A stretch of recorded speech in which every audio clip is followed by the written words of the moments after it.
Thank you so much, Gavin, for your testimony. I know how important this funding is. Could you paint a picture for me of how much of an increase would be beneficial for each of those 62 counties so you can continue to do that great work and fill in the gaps where you can? Because, military families are incredibly important to me. I wanted to thank you for also bringing that up, that often it's the families that will connect the veterans to those services. We all want to make sure that the program is funded appropriately so it can be efficient and effective. So tell me, do you have a number in mind of what would be helpful with regard to inflation? Yeah, so I could send this to everybody as well. But for every county, for example, I use the example of Genesee, Orleans, and Wyoming, which has 185 split through 3 counties.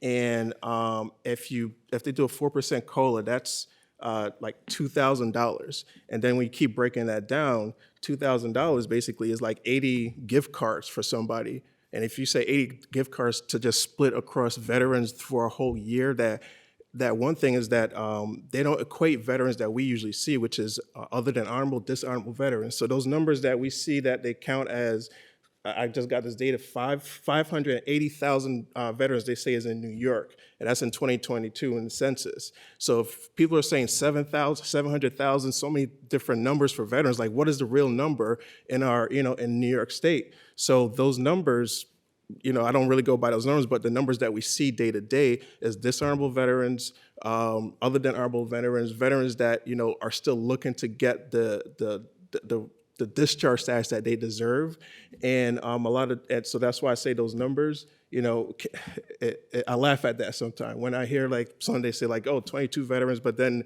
they reduce the number. Like, no, are you counting the ones that's dishonorable, that's actually committing suicide because you didn't equate them to be a part of the process of going into VA?